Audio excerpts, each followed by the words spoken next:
Hi there, I'm Eitan, and welcome back to the Wix Wiz. This is going to be our final video in the series about the OpenAI Dev Day, and in this video we're going to be talking about the stream feature, which essentially allows you to receive the data back in partial chunks as opposed to waiting like 45 seconds for the entire message to come back from chat completion, sort of like this. So if I tell it to tell me a story, and we send that off to the AI, then you see that the message is coming back in a stream, kind of like the ChatGPT experience.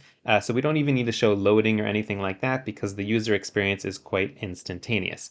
So if you want to learn how to do all that and more, let's get started.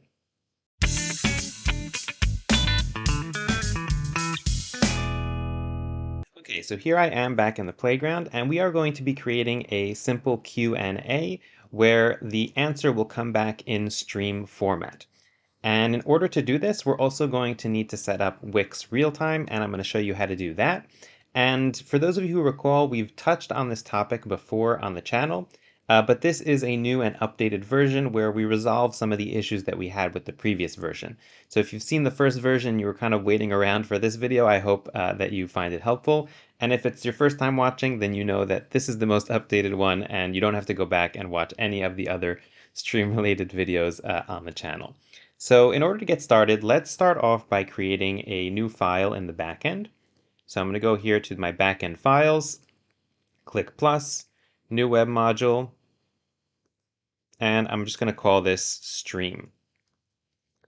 And this stream code is going to be loosely based off of code that we've already written for a simple chat completion with OpenAI. So what I'm going to do is I'm just going to go over to the chat completions file, and I'm going to copy over the code that we have here.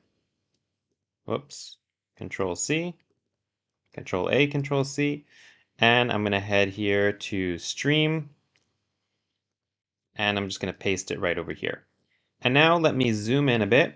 I'll do a quick review of what we have here in the code, what we'll be changing, and how this is all going to work. So let me go ahead and zoom in a little bit. Awesome.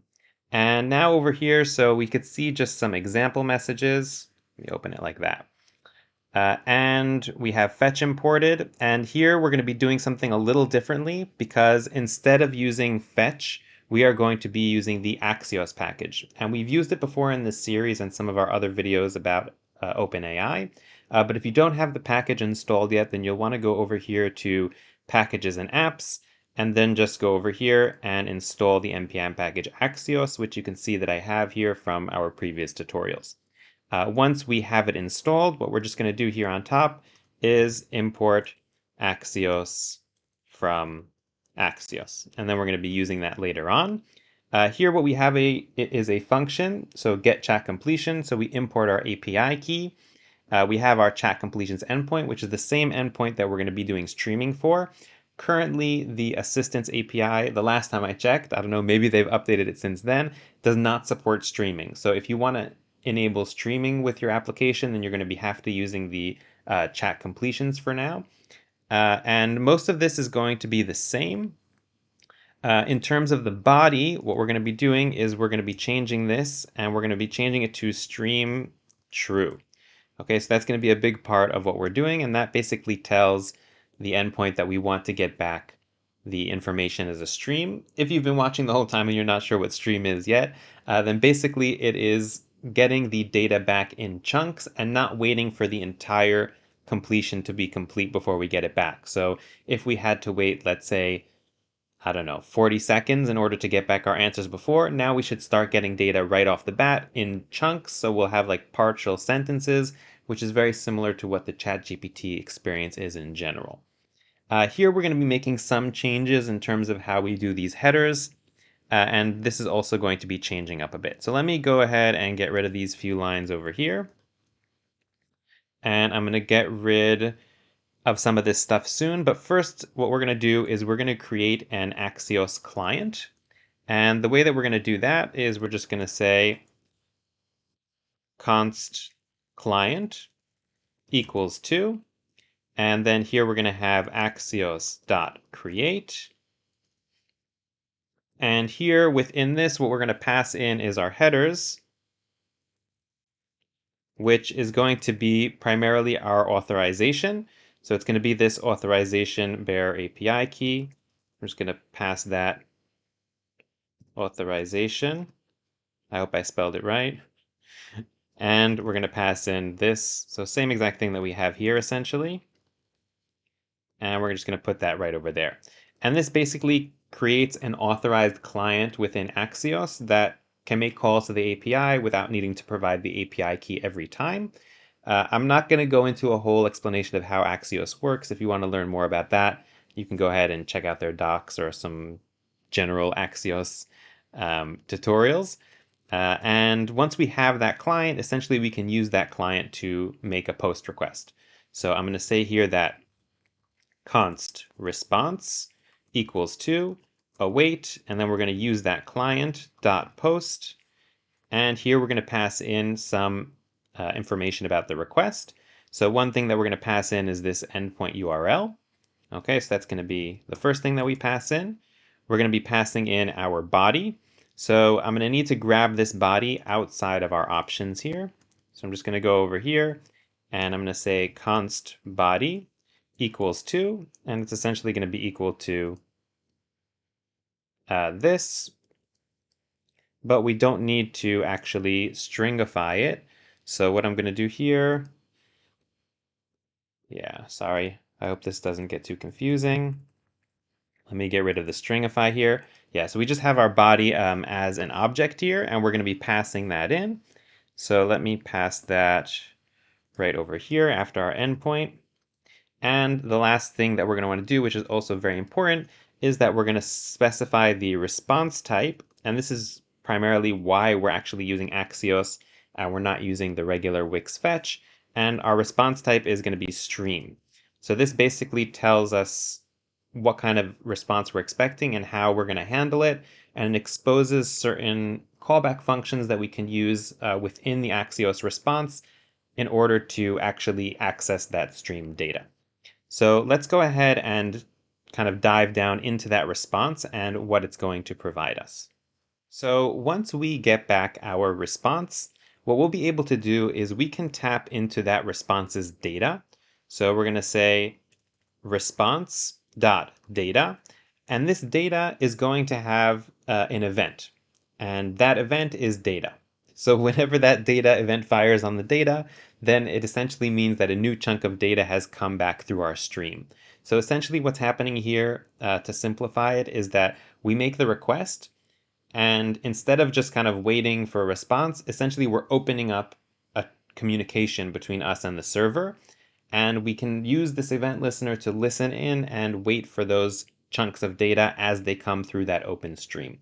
And that's done by using response.data.on. And here the event is going to be data. And basically whenever that data event happens, then we can have a callback function that will run. And this is where we're going to process that data and send it essentially to the front end. So here we're going to have a callback function, and I'm just going to call these parts of data that come through chunks. And you can call it whatever you want. This is a variable. And to start with, I'm just going to go over here and say console.log chunks. Okay, just to see what's coming through here and to check and see that everything is working. So for the messages here, what I'm going to do is I'm going to pass in these example messages. So let's just say that messages will be example messages. As you can see here, I've also done a little bit of cleanup. So I got rid of those options that we had before with the post request and some of the excess headers and stuff. And this is really just what we need for this post request because we're using Axios. So that looks good. What we're going to do now, I'm just going to change the name of the function. So I'm going to say get chat stream. Let's call it like that. And I'm going to go ahead and run this function and hit run. So now what I'm expecting to see, hopefully, is several logs that come through with the different chunks. So here we have one chunk, and you can see here that it comes as a data buffer.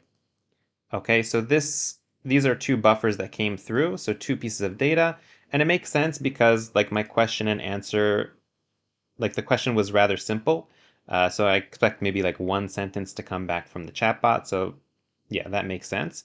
But we still need to kind of turn that buffer into something that can be understandable to us. So what I'm going to do is I'm going to use .string in order to coerce that buffer into text. And what that's going to do is, if you'll see here in a moment, let's say const chunk string equals to chunk. Oh, well, I should change this actually just to chunk. That makes more sense because it's one chunk that's coming through at a time. And here this will be chunk.toString.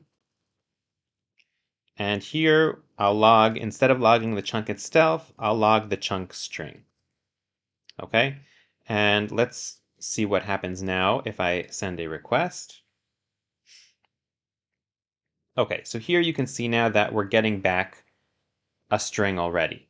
Okay, so you can see here that, okay, I accidentally clicked the run button, I think, a few times. Let me try clicking it once and see. Okay, just so we can see one set of data that came back. Okay, so let's see what we have here. So you can see that essentially we got a few chunks here, quite a few actually. So here it looks like we got a partial chunk. So you can see here it's like data, and then there's the ID here, but the ID kind of like completes, and then we have the actual data here. These chunks seem to be fuller. Okay, so here we actually have the data that came through, and here we have ID. Awesome, so these chunks seem to be more full. For some reason, the first chunk didn't come back so well. I wonder if that's something that is always going to happen to us, or it was just kind of a fluke. Let's see. Yeah, so it seems like this first chunk is always coming back a little weird, so we'll have to think about how to handle that. But now essentially what we're going to want to do is we are going to want to process these chunks in order to extract the key information, which is essentially this role and content here. Okay, so this is really the important part, and you can see here that the content, so here we have just kind of like an empty string, here we have the word as, here we have an, here we have AI. Okay, so basically it's sending kind of like one word at a time, and we need to extract all of that content and turn it into something that we can send to our front end. So now what we're going to do is we are going to process those strings, those chunks that came back each time that we ran that callback function on the data. And in order to do that, what I've done is I've created this function called extract deltas from string. And the deltas, let's just take a peek again at the data that we got back. So you can see here that within all this information that we get back, so we have the data, we have an ID, we have information about the model, the timestamp, etc. But really the core, the essence of what we're trying to get is what comes here after this delta. And you can see here that after this delta, we have some object which contains information. So it could be the role, it could be content, and it could just be plain old content. So if we take a look down here, we can see here we have a delta, and then we just have the content as, etc., etc. And in each chunk of data that we got back, each one of these strings, you can see that there might be multiple chunks within each callback function.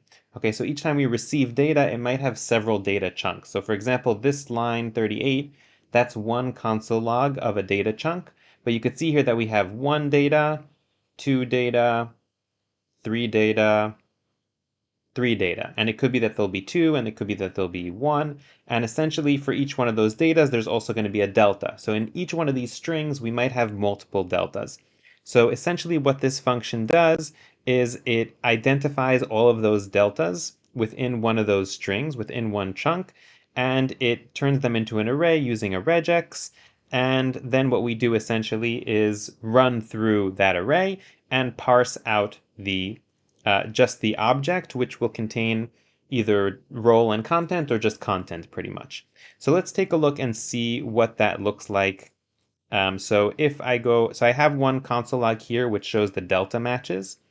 So what I'm going to do here is after our chunk string, what I'm going to do is I'm going to say const deltas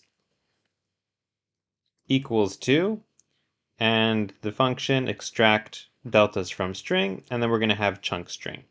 Okay, so first let's take a look and see what this regex match looks like. So let me just comment this out, and I'm going to run this function one more time.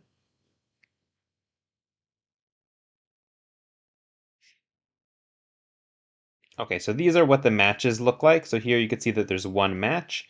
And I've noticed for some reason when I run it the first time, it usually doesn't run so well, but then when I run again, it does run. So I hope that that's not an indication of an actual problem. It might just be something with the testing environment in Wix, but we'll find out when we try to implement on the front end. But for now, I'm just going to take it as it is. And here you can see essentially, so these are all of those different delta matches. So here you can see that there's a few matches over here, and it's essentially just a string. And then when I parse it into JSON, then essentially what I do is I just remove this delta word and just get this content object. So essentially what we return from this function is an array with a few of these delta objects. And what I'm going to do here within my stream is to declare a variable called received chunks as an array, and I'm doing that outside of the data.on. And then every time we get back our deltas, what I'm going to do is I'm going to say that this received chunks array equals to the previous received chunks array spread in, as well as the deltas spread in. So basically I'm going to add those new deltas to the end of the array, and at the end what we should get is an array with all of our deltas in order. Okay, so let's take a look and see what this looks like. So what I'm going to do here is each time we get back the data, I'm actually going to log received chunks. And let me just get rid of any other logs that we have just to avoid any kind of confusion here. Awesome. So let me go ahead and show you what this looks like now. Again, we might have to run it twice in order to see. Oh, this time we got lucky. So each time that we get data, it's attaching more and more to that array. And in the end, what we have is this array that looks like this. And each one of these has our delta. So here it says like role assistant, content, no content.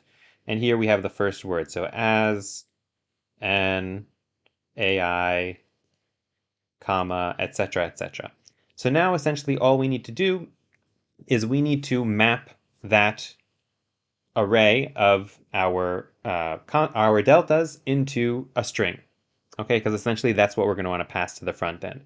So what I'm going to do here is I'm going to do console.log, but instead of just the received chunks, what I'm going to do is I'm going to do console.log received chunks dot map, and then for each chunk,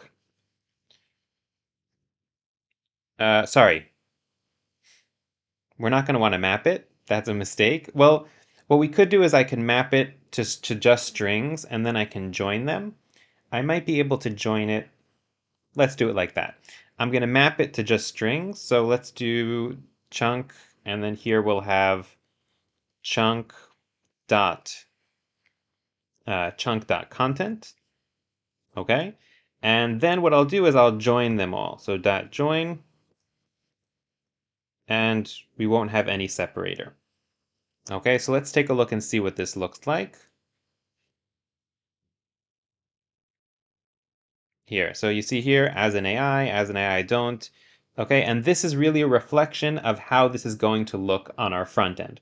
Because essentially what we're going to do is from this stream, every time we get another chunk, we're going to send all of the chunks that we've received until then to the front end.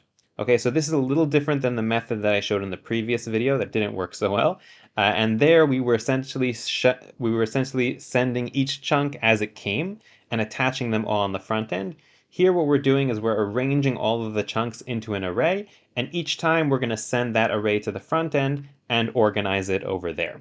Okay, so now what we need to do is essentially we need to set up the functionality which will send all of this data to the front end.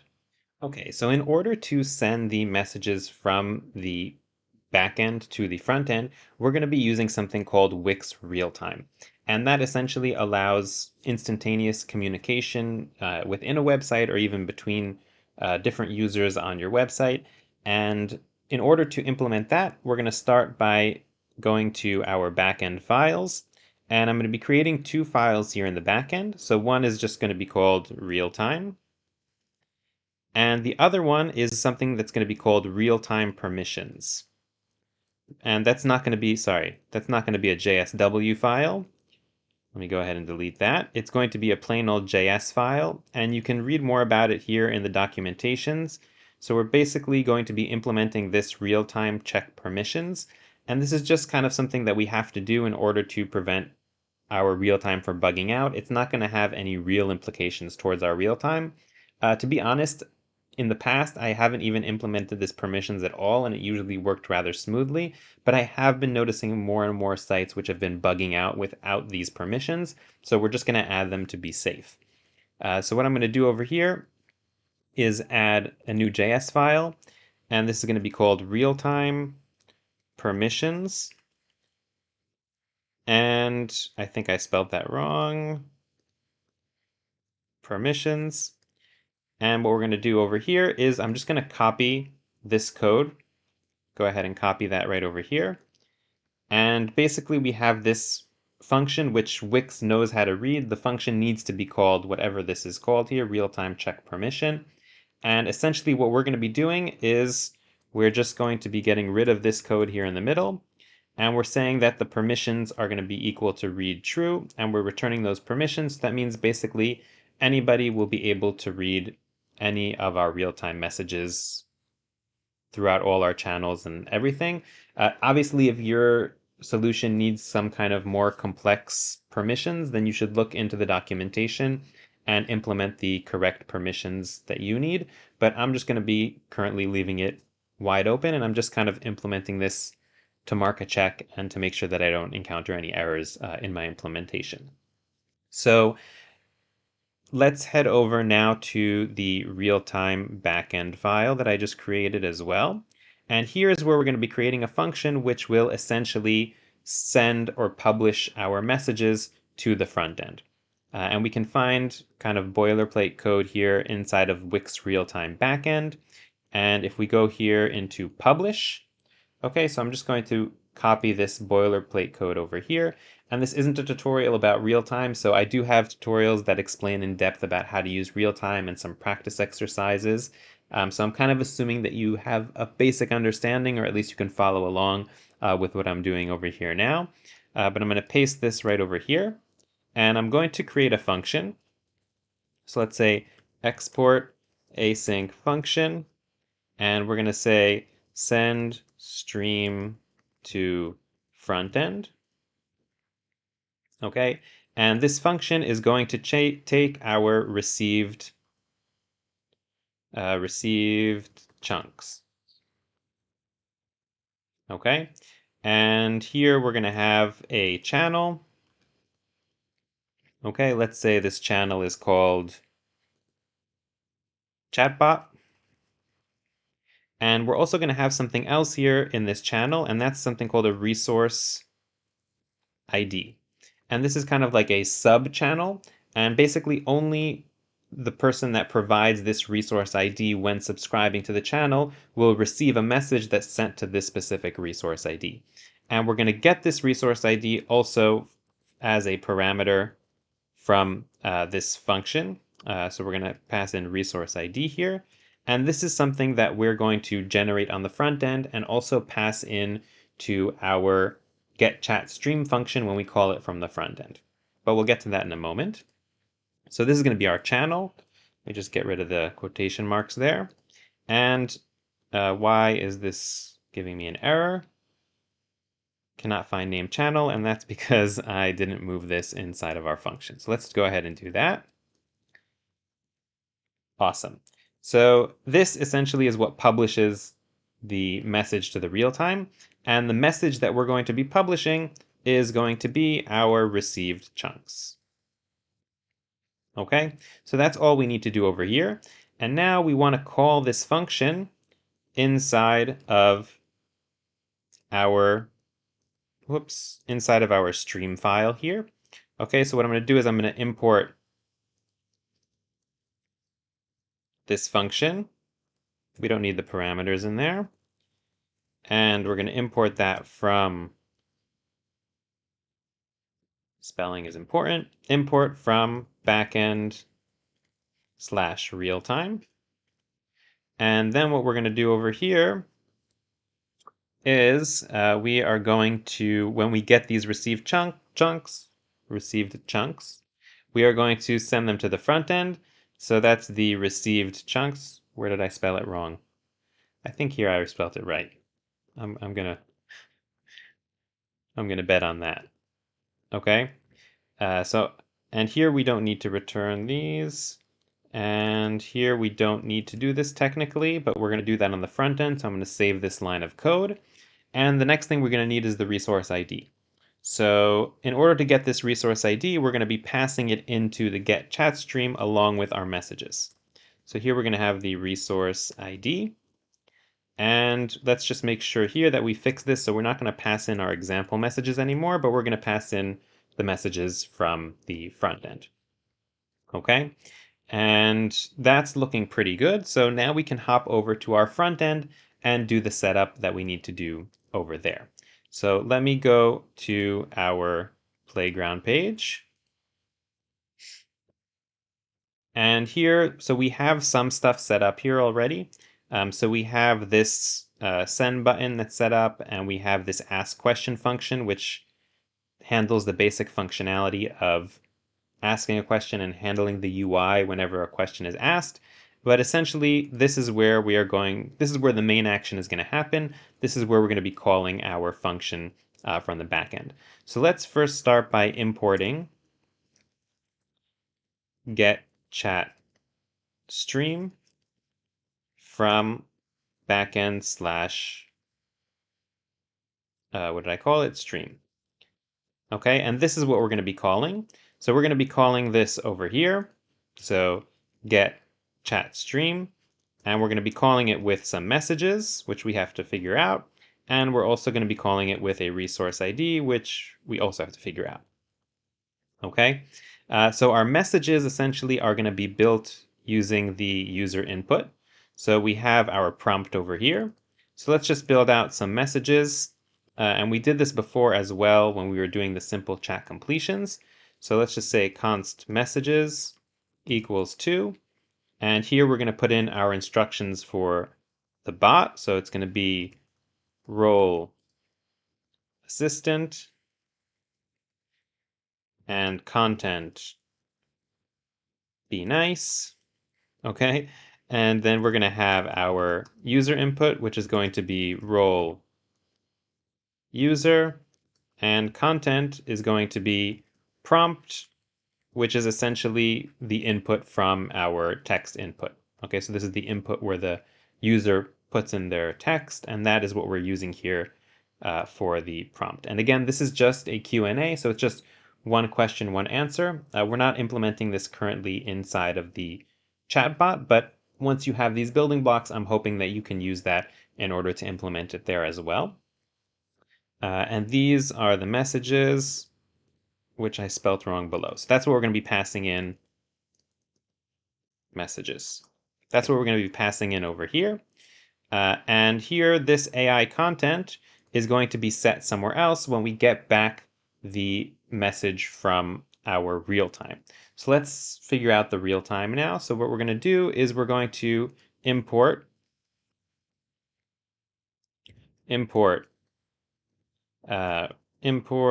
Wix real-time front end.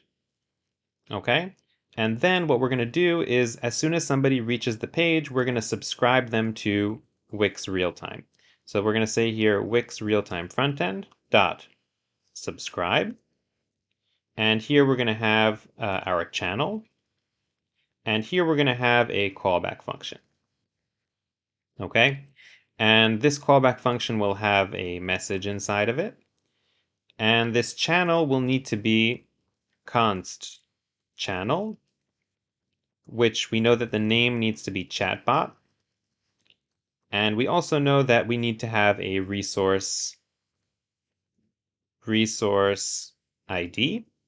Okay, and so let's have a global variable, let resource ID. And what we're going to do is that if there's no resource ID, when we load the page, then what we're going to do is say resource ID should be equal to, and we're just going to generate a random number, and this is going to be using UUID, which is a package which I like to use whenever I need to generate a long random number. And to do that, I'm just going to import UUVID, UU, let's see, V4 I think it is, as UUID V4 from UUID, and then we can just say here UUID V4. So that should generate a long random number for the resource ID, and it will only do it if we don't already have a resource ID, but anyways we shouldn't because this only runs once when the page loads. But it's just an extra protection in there. And then we're going to subscribe to the channel. And what I'm going to do here is when we subscribe, so this has a dot then, after we successfully subscribed. So after we subscribe, what I'm going to do is I'm going to have another variable here, let subscribed. And I'm also going to say that subscribed equals to true. And we're only going to actually subscribe if we haven't subscribed already. So in order to facilitate that, I'm going to create another function here. Subscribe to real time. And then what I'm going to do is I'm going to take all of the code that we wrote so far and put it inside that function. And I'm going to say that if not subscribed, subscribe to real time. Okay, and that way it'll also only happen once. Awesome. So now we need to deal with what happens here when we get a message back. So I'm just going to double check the docs to see what that looks like. So here we have subscribe, and we can see here that we get back message and channel. So I'm only using the message over here, and this message will have a payload, and that payload essentially should be our received chunks. So I'm going to say here const received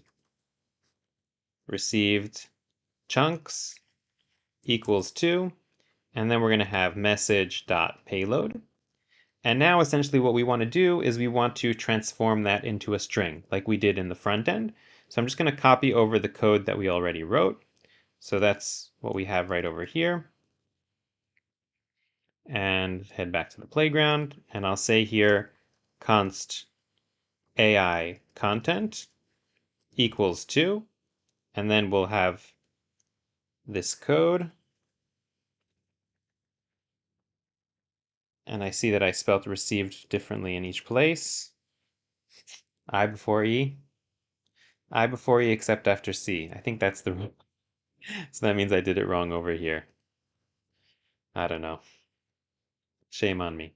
Anyway, so that's what we have over here. And then after we get back this AI content, we're going to be passing it to the AI content.text. So here we're going to have AI content dot text, and that is going to be equal to AI content. And basically what's going to happen is that every time that we get a message from the backend, when we get a new chunk, we're essentially going to be updating this text element. So you'll see the text element kind of grow as we get additional chunks, hopefully. And then let's just make sure that we're showing everything that we should be showing. Yeah, so let me make sure. So let's do AI bubble dot expand, or is it already expanded? Let's see. Let's see what's collapsed here. Okay, so we'll need to, well, that we can do over here. AI get chat stream. Okay, so let's do AI bubble dot expand, and we'll do AI text, AI content dot show. Let's do that actually, kind of thinking on the fly here. Let's do that over here. And in terms of, let's also show our loader. So here we'll show the load. Oh, do we need to show the loader? So here we don't really need to show a loader because we're hoping that we're going to be getting content very quickly. So the loading time should be really, really minor. So I'm not even going to show the loader here. Going to be living on the edge a little bit. We don't need that. Okay, so I think that this is looking pretty good. One thing that I did pass the resource ID here. Yeah, I'm feeling pretty good about this. I'm ready to test. No guarantees, as you guys know, but let's try it out. So I just published the site, and let's check out the live site. And we're on the playground page. So let's try and say, tell me a story, and shoot that off. And there we go. It worked. I hope you're as glad as I am. So it did show kind of in the beginning the text, like the default text. So that's just like a technical issue. But this is really great. It's a pretty long story. You can see here that it kind of stopped in the middle. I guess that I ran out of tokens, I guess. I don't know why it stopped. But let's just take a look at the text and make sure that it's sensible, because that's one of the problems that we were having in the previous time that we attempted this, that it was kind of out of order sometimes. So once upon a time in a small village nestled between a lush forest. No. Okay. It's looking pretty good to me, just kind of glancing at it. Maybe you see some kind of mistake and you're like screaming at the screen, but I don't see any mistakes here. So I'm feeling pretty good about this. And just before I wrap up, I want to point out one small thing, and that is here inside of the stream. So we have other events that we can use with data.on. So we could have data.onData, and if I'm not mistaken, there's also data.onEnd, or maybe there's also data.onError. And that way you can also handle different situations that might arise. Like let's say you need to know when the message is over so that you can allow something in the UI, or you need to know when you hit an error so that you can report that to the user. So you would also want to set up those additional event listeners. I'm not going to do it right now, but just kind of a side note, if you're planning on expanding this and taking this further than what we've done today. So I'm going to wrap up here. Thanks for watching. If you like this video, don't forget to like, subscribe to the channel. This is the end of our AI month, so next month it's going to be back to good old Wix and Velo content. So I'll see you next time.